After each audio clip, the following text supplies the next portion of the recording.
Hello friends, welcome to my channel. Jai Jagannath सांग मैंने आसतु आज आम छात बगीचारे आम केमती अति सहजरे एमती मंदार फूल गछ लगे पारिबा से विषय भिडियोटी करछि। जेकोसी गछ लगातु आपण तापाई माटी पानी आलोक आउ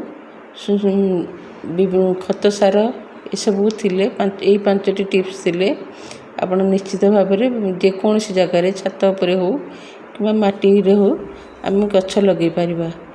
साधारणतः मंदार गछ गुड़िक माटी लगे बहुत भल होता है, किंतु जदि आमर जगह नथिबो ताले आम छात उपरे बा कुंडरे जेकोसी जगार आम लगेबा। ये छात बगीचार जदि आम ये एलोवेरा ये मंदार गछ को लगे चाहूँगा ताले तापाई टिके बड़ साइज्र पट नेबे। बड़ साइज्र पट नेले से गछ गुड़िक बहुत भल होता है, ता चेर गुड़िक ठीक रे बढ़ी थाए ना अधिक फूल भी फुटी थाए।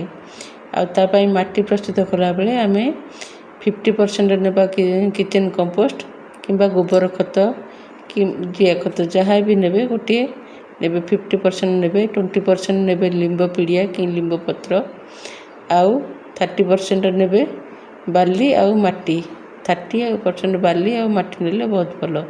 ये मंदार गछर चेर गुड़िक माने भलरे बढ़ियापाई आम तार माटीटा को चिपचिपा न करके टिके माने झुणझुणा माटी प्रस्तुत कले बहुत भल। आम जदि तुम चिपचिपा माटी होइथो ताले सेतिरे बाली टिके अधिक मिसेइबे, बाली टिके मिसेइकरी आम माटी प्रस्तुत करवा। जेकोसी गछ लगेबा मंदार गछ तो साधारणतः आम डालरू भी प्रस्तुत करिपरिबा। आम डालरू प्रस्तुत करिपरिबा नहले नचेत नर्सरी किनिक आनि परिबा।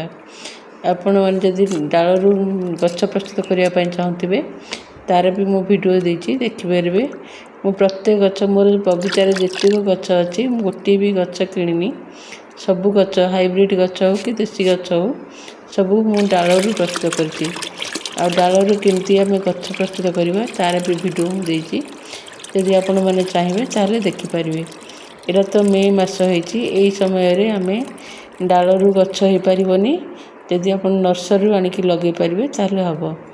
जदि डालरू गछ करने चाहूँगे ताले एबेठू माटी प्रस्तुत करके रखंतु। जेमिति जुलाई अगस्ट मास हम सेते बेले आखि बुझिकी लगेले डाल गुड़िक जी बंचीज, से हाइब्रिड हो कि देसी हो। निश्चित भाव में आमर जुलाई अगस्ट मसटा हूँ डालरू गछ हाँपाई बेस्ट समय। तेणु से समय आम जदि मंदार गछ हो टगर गछ तराट जहाँ जेकोसी गछ हो आम यदि लगेगा बोले बहुत भल हम। किंतु एबेठू माटी प्रस्तुत करके रखीदे बहुत भल। माटी को आम प्रस्तुत करने माटी प्रस्तुत करके आम जेकोसी हेले जगार रखी से तले डाल काटिकी आनिकी लगेले से गछ बहुत भल होता है। आउ माटी तो आम प्रस्तुत कले तापाई आम डालर केमती गछ करवा तार भी वीडियोटी मु करी। तापर डालरू ये मोर ये मसे तले मुझे गछ लगे, किंतु डालरू जो आम टे माने जो मैंने एक्सपर्ट थे से मैंने डालरू गछ करदे, किंतु यही खरा समय डालरू गछ करवा टे बहुत कष्ट। जदि आपण मैंने एक्सपर्ट थे ताले निश्चित तो करदे, किंतु जो मैंने नुआ कर लगौथे से जुलाई अगस्ट मास बहुत बेस्ट। से मसरे आपड़ जेकोसी डालर गछ लगे पारे।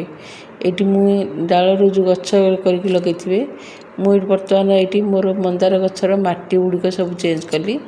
मु गोटे जगार आ गोटे जगह को मंदार गछ को आनली, से माटी भल नाला तेणु माटी चेंज कली।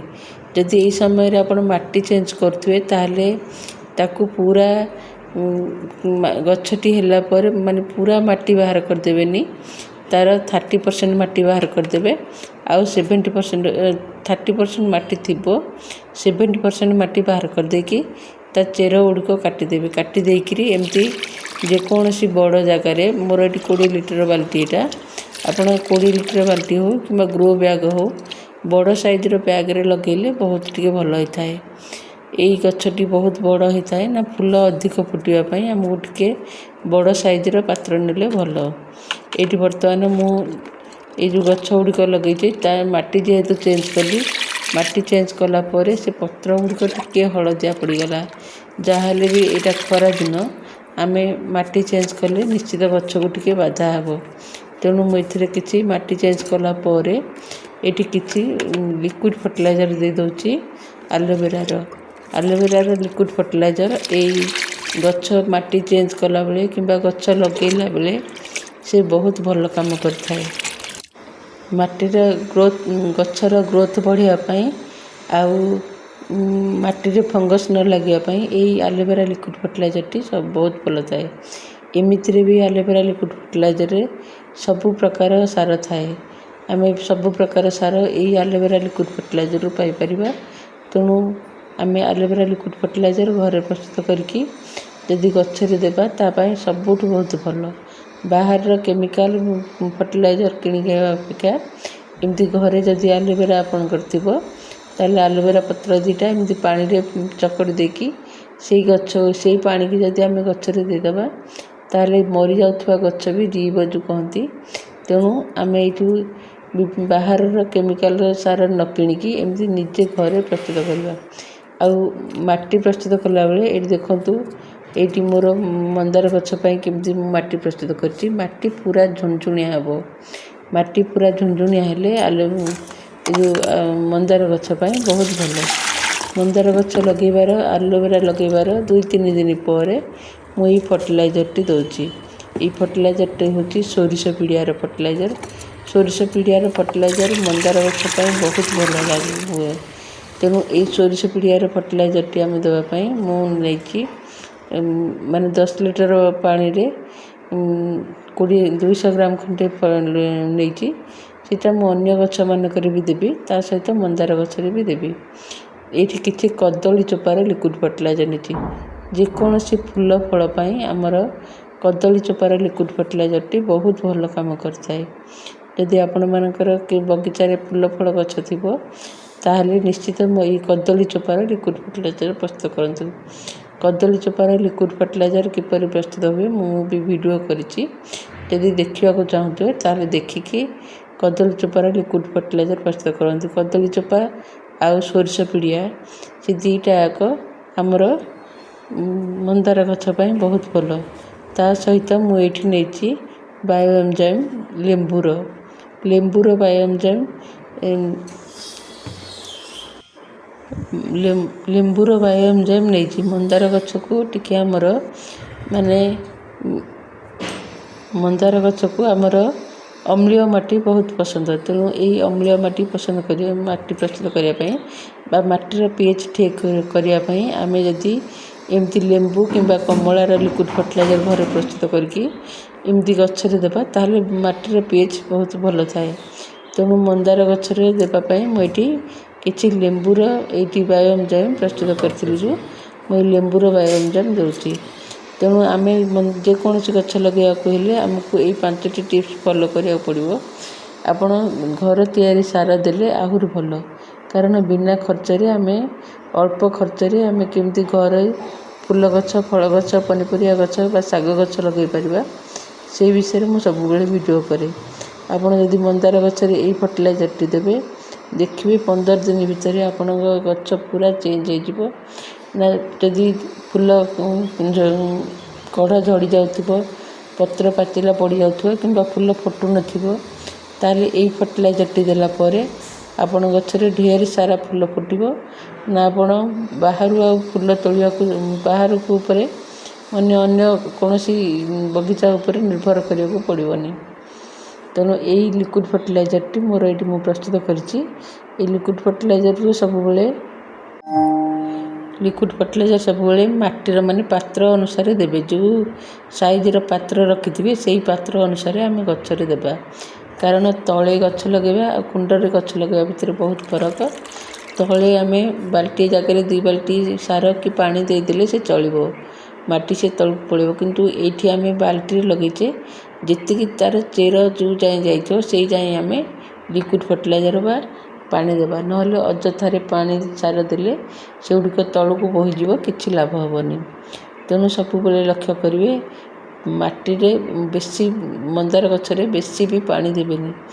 बेसी पानी देले भी गछपाई बहुत खराब ता चेर गुड़िक मिल जाए। तेणु मंदार गछरे सब अल्प अल्प माने जितकी पानी दरकार सेतिकी पानी देबे। ଯେତିକି ପାଣି ଦରକାର ସେତିକି ଦେବେ। ଏଇଟା ଖରା ଦିନ, ତେଣୁ ଆମେ ସବୁବେଳେ ଗଛରେ ସାର ଯେକୌଣସି ସାର ଦେବା ସନ୍ଧ୍ୟା ସମୟରେ ଦେବା। ସନ୍ଧ୍ୟା ସମୟରେ ମାନେ ସନ୍ଧ୍ୟା 5ଟା ପରେ ଆମେ ଯଦି ତରଳ ଖତ ଦେବା ତାହେଲେ ଗଛ ପାଇଁ ବହୁତ ଭଲ ହୋଇଥାଏ। ସନ୍ଧ୍ୟା 5ଟା ପରେ ଆମେ ଏଇ ତରଳ ଖତକୁ ପ୍ରସ୍ତୁତ କରି ରଖିଦେଇଥିବା, ସନ୍ଧ୍ୟା 5ଟା ପରେ ଗଛରେ ଦେବା। ସନ୍ଧ୍ୟା 5ଟା ପରେ ଆମେ ଗଛରେ ଦେବା, ରାତିରେ ଦେଲେ ଆହୁରି ଭଲ। ବର୍ତ୍ତମାନ ମୁଁ ଏଇ ଗଛ ମୋର ସନ୍ଧ୍ୟା ଦିନ ଯାକ ଗଛ ଖରା ଖାଇକି ଥିବ, ସେଥିରେ ଯଦି ଆମେ ଏଇ ତରଳ ଖତକୁ ଦେଇଦେବା ତାହେଲେ ଗଛକୁ ଗୋଟେ ଝଟକା ଲାଗିବ। ତେଣୁ ପ୍ରଥମେ କିଛି ପାଣି ଦେଇକି ମାଟିକୁ ଓଦା କରିବେ। ମାଟି ଥଣ୍ଡା ହେଲା ପରେ ଯାଇକି ଆମେ ଏଇ ତରଳ ଖତ ଦେବା, ତାହେଲେ ଗଛ ପାଇଁ ବହୁତ ଭଲ ହେବ। 8ରୁ 10 ଦିନ ଭିତରେ ଆପଣ ଗଛ ବହୁତ ଗ୍ରୋ କରିବ। ଗଛରେ ଅଧିକ ବି ଫୁଲ ଫଳ ଆସିବ। ଖାଲି ମନ୍ଦାର ଗଛ ନୁହଁ, ଆପଣ ଚାହିଁଲେ ପ୍ରତ୍ୟେକ ଗଛରେ ଲିକ୍ୱିଡ଼ ଫର୍ଟିଲାଇଜର୍ଟି ଦେଇପାରିବେ। ଲେମ୍ବୁ ଗଛ ପାଇଁ ବି ଏଇ ଫର୍ଟିଲାଇଜର୍ଟି ବହୁତ ଭଲ। ଆପଣଙ୍କ ବଗିଚାରେ ଯଦି ଲେମ୍ବୁ ଥିବ, ପିଜୁଳି ଥିବ, ଯେକୌଣସି ଫୁଲ ଫଳ ଗଛ ପ୍ରତ୍ୟେକ ଗଛ ପାଇଁ ଏଇଟା ଭଲ। କିନ୍ତୁ ସବୁବେଳେ ଆମେ ଯେକୌଣସି ଗଛ ଲଗାଇବା ତା'ର ମାଟି ପ୍ରସ୍ତୁତିକି ବିଶେଷ ଧ୍ୟାନ ଦେବା। ଆଉ ତା'ର ସାଇଜ୍, ଯେକୌଣସି ଗଛ ଲଗାଇବା, ଯେଉଁ ଗଛ ଲଗାଇବା ସେଇ ସାଇଜ୍ ଅନୁସାରେ ଆମେ ପାତ୍ର ରଖିବା, କୁଣ୍ଡ ରଖିବା। ଯେକୌଣସି ଏଇଠି ମୁଁ ଏଇଠି କିଛି ଗଛ ରଖିଦେଇଛି ମୋର ଏଇଠି ଚାଉଳ ବ୍ୟାଗ୍ରେ। ଆପଣମାନେ ଏମିତି ବ୍ୟାଗ୍ରେ ବି ମନ୍ଦାର ଗଛ ଲଗାଇ ପାରିବେ, କିଛି ଅସୁବିଧା ନାହିଁ। କିନ୍ତୁ ମାଟି ବର୍ଷକୁ ଥରେ ଲେଖାଏଁ ତା'ର ମାଟି ଚେଞ୍ଜ କରୁଥିବେ। ମାଟି ଚେଞ୍ଜ କରିକି ତା ଚେର ଗୁଡ଼ିକରୁ ମାଟି ଛଡ଼େଇକି ଚେର ଗୁଡ଼ିକୁ କାଟିକି ପୁଣି ଆଉ ଥରେ ଆମେ ଯଦି ଗଛ ଲଗାଇବା, ସେ ଗଛ ଗୁଡ଼ିକ ଅଧିକ ଭଲ ହୋଇଥାଏ।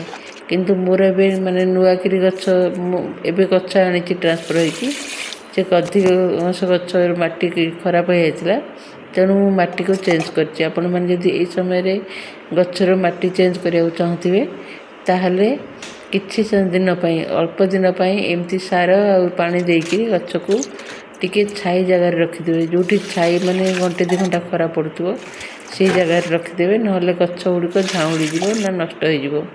କିନ୍ତୁ ସବୁବେଳେ ମାଟି ଯେତେବେଳେ ବାହାର କରିବେ, ମାଟି ପ୍ରସ୍ତୁତ କଲାବେଳେ ତା'ର 30% ମାଟି ଥିବ, ବେଶୀ ମାଟି ବାହାର କରିବେନି। 70% ମାଟି ଚାରିପଟୁ କାଢ଼ିଦେବେ, 30% ମାଟି ଥିବ। ଯେମିତି ଚେରକୁ ଲାଗିଥିବ ଯେଉଁ ମାଟିତକ, ସେଇ ମାଟିତକ ବାହାର କରିବେନି, ତାହେଲେ ଗଛ କିଛି ଖରାପ ହେବନି। ସେ ଗଛ ପୁଣି ଯେମିତି ଜୁଲାଇ ଅଗଷ୍ଟ ମାସ ଆସିବ, ସେ ପାଣି ପାଇବ, ସେ ଗଛ ଅଧିକ ଗ୍ରୋ କରିବ। ଆଉ ଏବେ ଗଛରୁ ଡାଳ କାଟିବେନି। ଏ ମେ ମାସରେ ମନ୍ଦାର ଗଛର କି କୌଣସି ଗଛର ଡାଳ କାଟିବେନି।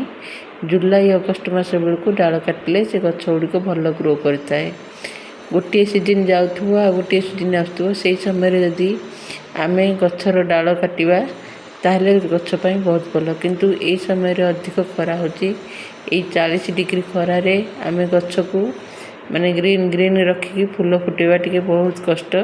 ତେଣୁ ଏଇ ସମୟରେ ଆମ ଗଛର କିଛି ଡାଳ ଫାଳ ନ କାଟିକି ମାଟି ଚେଞ୍ଜ କଲେ ମଧ୍ୟ ଗଛକୁ ଟିକେ ରଖିକି ଛାଇରେ ଆମେ ତା'ର ଯଦି ଟିକେ ପ୍ରପର୍ କେୟାର ନେବା ତାହେଲେ ଗଛରେ ଢେର ସାରା ଫୁଲ ଫୁଟିବ।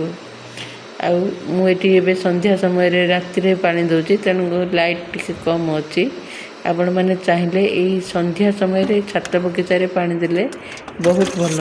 କାରଣ ଦିନ ଯାକର ଖରାରେ ଗଛ ଥିବ, ସେ ଖରା ମାଟି ତାତିଥିବ, ସେଇ ସମୟରେ ଯଦି ଆମେ ହଠାତ୍ ପାଣି ଦେବା ତାହେଲେ ଗଛ ପାଇଁ ବି ଚେର ପାଇଁ ବହୁତ ଖରାପ ହୋଇଥାଏ। ତେଣୁ ରାତିରେ ଗଛମାନଙ୍କରେ ପାଣି ଦେବାଟା ବହୁତ ଭଲ।